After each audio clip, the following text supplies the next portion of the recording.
Welcome to Biography with Plutarch, where we delve into the lives of extraordinary individuals, seeking to understand the intricacies of their character and the events that shape their destinies. Today, we turn our attention to Marie Antoinette, a figure whose life was marked by both privilege and turmoil, and whose story offers us valuable insights into the human experience. As we step into the opulent world of 18th century Vienna, we find ourselves in the Grand Schönbrunn Palace, where Marie Antoinette was born on May 2, 1778. The palace, with its stunning Baroque architecture and meticulously manicured gardens, was the epicenter of imperial power and the heart of the Habsburg Empire. The birth of a new archduchess was a momentous occasion, celebrated throughout the empire with great fanfare and pomp. The sound of trumpets and cannons filled the air as the news spread like wildfire through the streets of Vienna, and the imperial family's subjects rejoiced at the arrival of a new generation of royalty. As the daughter of Emperor Francis II and Empress Maria Carolina, Marie Therese was born into a world of unparalleled luxury and privilege. Her early life was characterized by opulence and splendor, with every whim catered to and every luxury at her fingertips. The young archduchess grew up surrounded by the finest silks, velvets, and diamonds, and her every need was attended to by an army of devoted servants and ladies-in-waiting. From a tender age, Marie Therese was accustomed to the finer things in life, and her childhood was filled with lavish balls, elaborate ceremonies, and strict adherence to courtly manners. Growing up in the Schönbrunn Palace, surrounded by the trappings of imperial power, Marie Therese was immersed in a world of etiquette, protocol, and tradition. Her days were filled with lessons in languages, music, and the arts, as well as instruction in the intricacies of statecraft and diplomacy. The young archduchess received a rigorous education, designed to prepare her for her future role as a leader and stateswoman.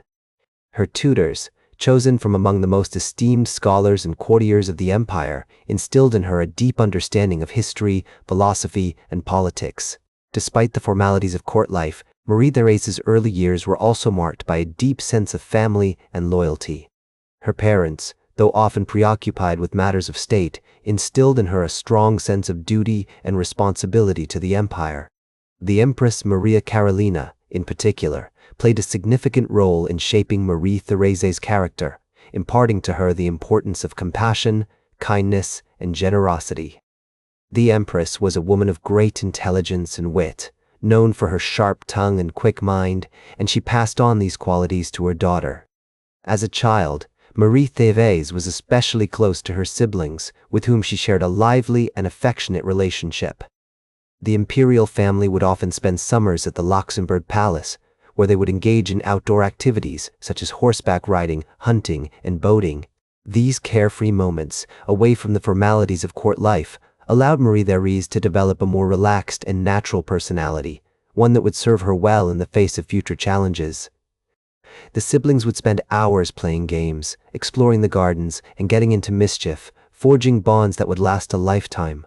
The historical context of Marie Therese's early years was marked by significant events that would shape her character and future path.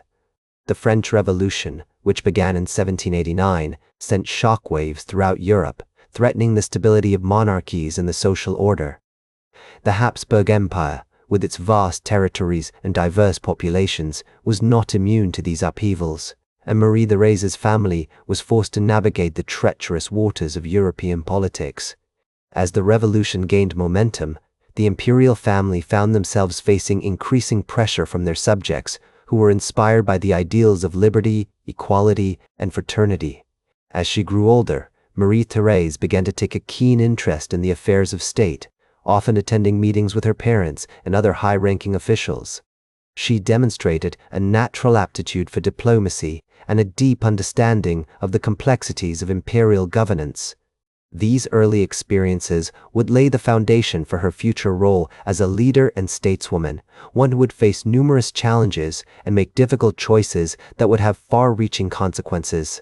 Marie Therese's fascination with politics was encouraged by her parents, who recognized her potential and sought to groom her for a future role in the imperial family.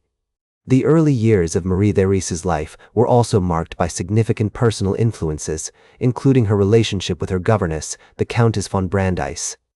The Countess was a woman of great kindness and compassion, who instilled in Marie-Thérèse a strong sense of morality and empathy for others. Under her guidance, the young Archduchess developed a deep understanding of the importance of charity, humility, and generosity. The Countess also encouraged Marie-Thérèse's love of music and the arts, recognizing the value of creativity and self-expression in a life of duty and responsibility. As we follow Marie-Thérèse through her formative years, we catch glimpses of a young woman who is both determined and vulnerable, driven by a sense of purpose and yet uncertain about her place in the world. Her story is one of privilege and hardship, of luxury and loss, and it offers us a unique perspective on the human experience. As Marie-Thérèse entered her late teens, she became increasingly immersed in the intricacies of state affairs, often accompanying her parents to grand official functions and meetings with foreign dignitaries. The opulent halls of the Palace of Versailles, with its gilded mirrors and crystal chandeliers, were a far cry from the humble surroundings of her childhood. Yet, it was on one such occasion, a visit to the palace in 1795, that she met with King Louis XVI and Queen Marie Antoinette just months before their ill-fated flight to Varennes. The encounter left an indelible mark on Marie-Thérèse, who would later reflect on the tragic fate of the French monarchs and the devastating consequences of the Revolution. She remembered the Queen's extravagant gown, adorned with delicate lace and pearls, and the King's solemn expression, as if he sensed the impending doom that awaited them. As she navigated the complex web of alliances and rivalries, Marie-Thérèse began to develop a deeper understanding of the intricate dance of European politics. Her parents, though often preoccupied with matters of state, encouraged her curiosity, recognizing the importance of her education in preparing her for a future role in the imperial court. In 1796, when French troops advanced on Vienna, Marie-Thérèse's family was forced to flee, seeking refuge in the safety of the Hungarian countryside. The rolling hills, verdant forests, and quaint villages of rural Hungary were a world away from the opulence of Versailles, but it was here that she developed a deep appreciation for the simple, rustic life. During their exile, Marie-Thérèse spent hours exploring the countryside, collecting wildflowers and watching the peasants at work in the fields. She marveled at the resilience and resourcefulness of the rural communities, who despite poverty and hardship, managed to eke out a living from the land. This experience would later influence her philanthropic efforts, as she sought to improve the lives of rural communities and promote education and healthcare among the most disadvantaged populations. The memory of a young peasant girl, no more than 10 years old, tending to a flock of geese by a tranquil lake, would stay with her forever, a poignant reminder of the beauty and hardship that coexisted in the countryside. Upon returning to Vienna in 1797, Marie-Thérèse threw herself into her studies, pursuing a rigorous course of reading and intellectual inquiry that included works on history, philosophy, and literature. Her favorite authors were the French Enlightenment thinkers, particularly Rousseau and Voltaire, whose ideas about social justice and human rights resonated deeply with her own sense of compassion and empathy. As she delved deeper into these texts, Marie-Thérèse began to formulate her own thoughts on the role of women in society, the importance of education, and the need for reform within the imperial system. She spent hours poring over the pages of Rousseau's Émile, underlining passages that spoke to her about the potential of human beings to shape their own destinies. In 1800, Marie-Thérèse's parents arranged for her to meet with the renowned German philosopher and educator Johann Heinrich Pestalozzi, who was visiting Vienna at the time. The encounter took place in a cozy salon, surrounded by shelves lined with books and a warm fire crackling in the hearth. Pestalozzi's emphasis on child-centered learning, social responsibility, and community engagement resonated with her own values and aspirations. Inspired by his ideas, Marie-Thérèse began to develop plans for a series of educational initiatives aimed at promoting literacy, vocational training, and social welfare among the poorest segments of Viennese society.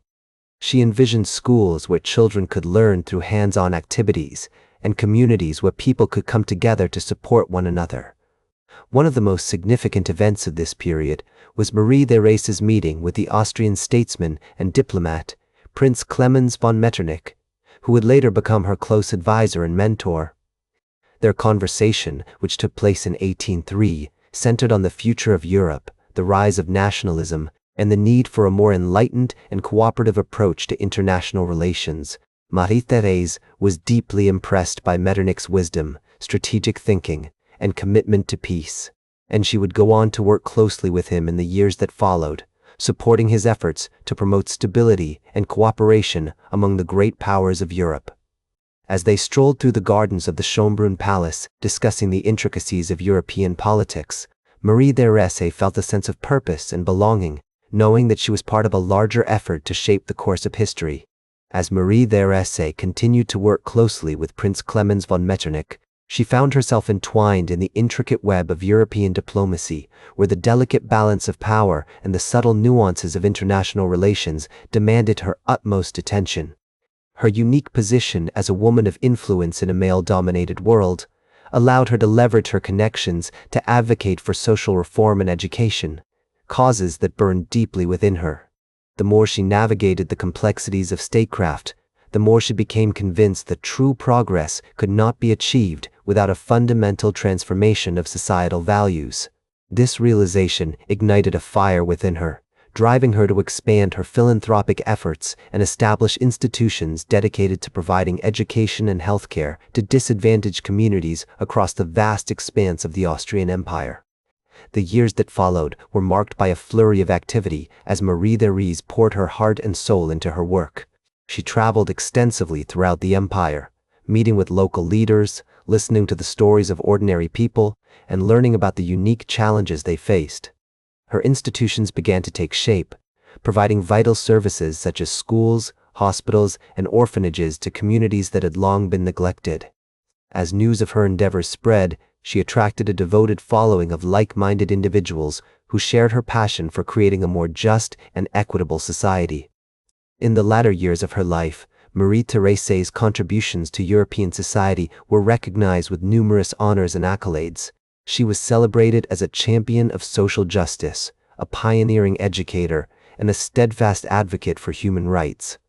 The praise she received from her contemporaries was not merely a testament to her achievements, but also a reflection of the profound impact she had on the lives of countless individuals. Despite facing numerous challenges and setbacks, she remained unwavering in her dedication to creating a more just and equitable world. As she once observed, "The true measure of our character is not in the grand gestures, but in the small, everyday acts of kindness and compassion that we extend to one another." These words, spoken with conviction and humility, captured the essence of her being and inspired generations to come. As Marie-Thérèse's health began to decline, she reflected on a life filled with purpose and meaning, knowing that her legacy would endure long after she was gone. She spent her final days surrounded by loved ones and the countless individuals whose lives she had touched through her work. The circumstances of her death were marked by a sense of peace and tranquility, as if she had finally found the rest she had spent a lifetime striving to bring to others. It was as if the world itself had slowed its pace, allowing her to slip away quietly, leaving behind a trail of love, compassion, and kindness that would continue to inspire and uplift future generations. In the years that followed, Marie-Thérèse's legacy continued to inspire generations of social reformers, educators, and humanitarians. Her institutions flourished, providing vital services to communities in need, while her ideas about education, social responsibility, and community engagement shaped the course of European history. The ripple effects of her work could be seen in the establishment of new schools, hospitals, and social welfare programs, all of which owed a debt of gratitude to her pioneering spirit and unwavering commitment to creating a better world. Today, she is remembered as a trailblazer, a woman of uncommon vision and courage who dared to challenge the conventions of her time and forge a new path forward. Her story serves as a powerful testament to the human spirit, a beacon of hope in a world often marked by darkness and uncertainty. As we strive to create a better future for ourselves and for generations to come, we would do well to emulate Marie-Thérèse's example, embracing her values of compassion, empathy, and social responsibility. We can learn from her unwavering dedication to her causes, her willingness to take risks, and her unshakable optimism in the face of adversity. Her legacy continues to inspire us today, reminding us that even the smallest acts of kindness can have a profound impact when multiplied by the power of conviction and determination. As we go about our daily lives, we would do well to remember Marie Therese's words and strive to make a positive difference in the lives of those around us. By doing so, we not only honor her memory, but also contribute to the creation of a more just, equitable, and compassionate world, a world that reflects the very best of human potential. That's all for today's Biography with Plutarch. Remember to like, share, and subscribe, and until next time, remember that understanding the lives of remarkable individuals helps us better understand ourselves.